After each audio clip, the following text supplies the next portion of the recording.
Hello, എല്ലാവർക്കും നമസ്കാരം. അപ്പോൾ ആദ്യം തന്നെ പറയാണ്, ഇതേപോലെ നെത്തലക്കറി വെക്കാത്തവരുണ്ടെങ്കിൽ ഇതുപോലെ ഒന്ന് വെച്ച് നോക്കണേ. അപ്പോൾ ഇന്ന് ഞങ്ങൾക്ക് നെത്തലയാണ് കേട്ടോ കിട്ടിയത്.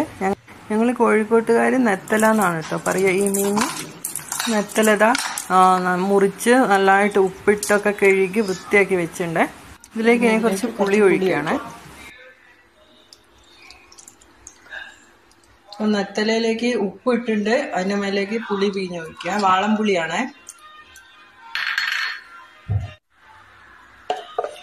ഇനി മുളക് പൊടി, ആവശ്യത്തിന് മുളക് പൊടി. ഇതിൽ കാശ്മീരി മുളക് പൊടിയാണ് ഇടുന്നതെങ്കിൽ അതും കുഴപ്പമില്ല, നല്ലൊരു കളറൊക്കെ കിട്ടും.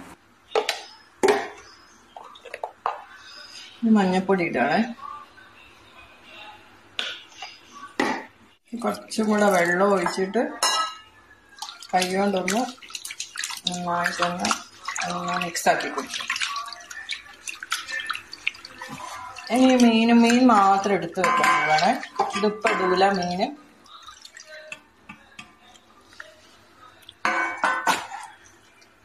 അപ്പം ഈ മീനിന് പുളിയും ഉപ്പും ഒക്കെ പിടിച്ചിട്ടുണ്ടാവും. അങ്ങനത്തെ ഒരു പാത്രത്തിലേക്ക് ഈ മീൻ മാത്രം എടുത്തിടാണേ.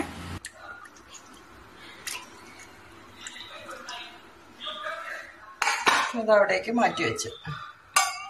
ഇവിടെ വെളുത്തുള്ളി ഉണ്ട്, ഇഞ്ചി ഉണ്ട്, പച്ചമുളകുണ്ട്, തക്കാളി ഇങ്ങനെ ചെറുതാക്കി അരിയുക. തക്കാളി ഇങ്ങനെ ചെറുതാക്കി അരിയുകയാണെങ്കിൽ ആ മീനിലൊക്കെ നന്നായിട്ട് പിടിക്കുകയും ചെയ്യും. ഒരു തക്കാളി കേട്ടോ ഇതിലേക്ക് എടുത്തത്.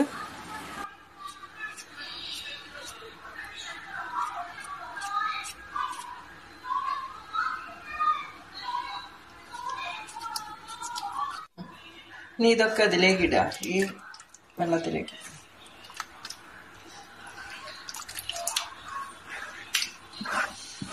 ഞങ്ങള് കോഴിക്കോട്ടുകാര് ഇങ്ങനെ വാട്ടിയിട്ടൊന്നുമല്ല കേട്ടോ ഉണ്ടാക്കുക, ഇതേപോലെയാണ് ഉണ്ടാക്കുക. ഇതാ ഗ്യാസ് കത്തിച്ചിട്ട് ഇത് അടുപ്പിലേക്ക് വെക്കുക. നന്നായിട്ട് തിളയ്ക്കുക. ഇതൊക്കെ ഒന്ന് വേവണം നന്നായിട്ട്. ഇതാ കുറച്ച് ഉലുവ ഇടുന്നുണ്ട്. നന്നായിട്ട് തിളപ്പിക്കുക.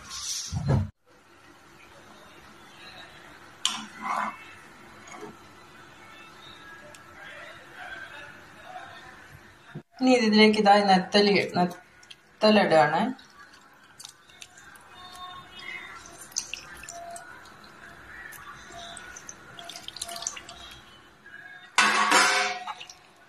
ഇനി ഉപ്പൊക്കെ ഒന്ന് നോക്കുക, ഉപ്പുണ്ടോ നോക്കുക, ഇല്ലെങ്കിൽ കുറച്ച് ഇട്ട് കൊടുക്കുക.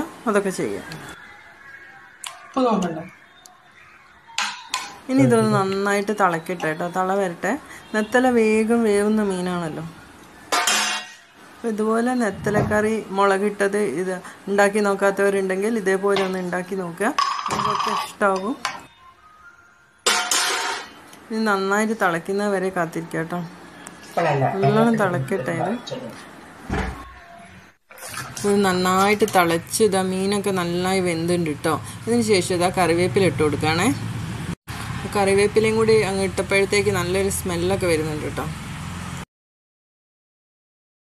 ഇനി ഇതൊന്ന് വേണമെങ്കിൽ ഒന്നിങ്ങനെ വെച്ച പാത്രം ഒന്ന് ചുഴറ്റി കൊടുക്കുക കേട്ടോ ഒന്ന്. അപ്പോൾ എല്ലാ സ്ഥലത്തും ആ കറിവേപ്പിലേൻ്റെ ആ സ്മെല്ലും ഒക്കെ ഒന്ന് പിടിക്കുമല്ലോ. ഇതിന് ഇതുപോലെ തന്നെ തേങ്ങ അരച്ചും വെക്കാം കേട്ടോ. അതായത് ഇങ്ങനെ മുളക് കുറച്ചിട്ടാൽ മതി. എന്നിട്ട് പച്ചത്തേങ്ങ അരച്ചിട്ട് ഒഴിക്കുക. ജീരകവും പച്ചത്തേങ്ങയും ചെറിയുള്ളിയും കൂടി അരച്ചിട്ട് ഇതിലേക്ക് ഒഴിക്കുക. അതിനും നല്ല ടേസ്റ്റ് തന്നെയാണ്.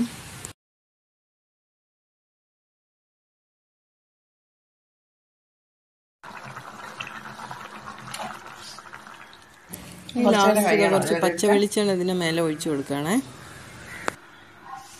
അപ്പോൾ അത് റെഡി ആയിട്ടുണ്ട്.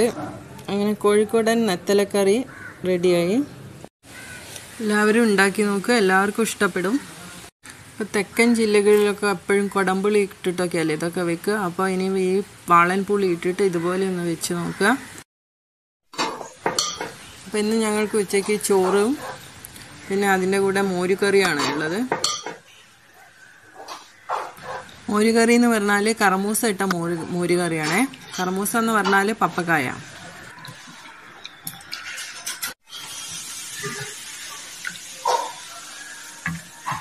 കാണുമ്പോൾ തന്നെ കൊതി വരും. അത്രയും നല്ല ടേസ്റ്റുള്ള മോരുകറി കേട്ടോ.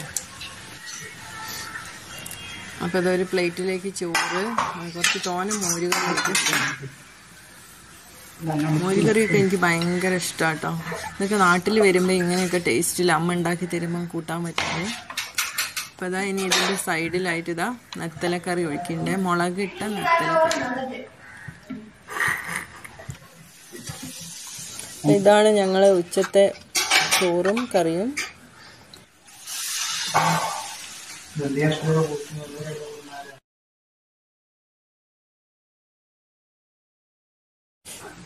കഴിച്ച് നോക്കുകയാണേ. കുറച്ച് ചോറെടുത്ത് അതിലേക്ക് ഇതാ മോരുകറിയും കൂട്ടി ചോറിലേക്ക് കുറച്ച് നെത്തലയും കൂടെ വെച്ചു. എന്നിട്ടൊരു കഷ്ണം പപ്പടം കൂടി അങ്ങോട്ട് കുഴച്ചങ്ങോട്ട് കഴിക്കുക. എല്ലാവരും ഇതുപോലെ ഉണ്ടാക്കി നോക്കുക. വീഡിയോ ഇഷ്ടമായിട്ടുണ്ടെങ്കിൽ സബ്സ്ക്രൈബ് ചെയ്യുക. Thank you.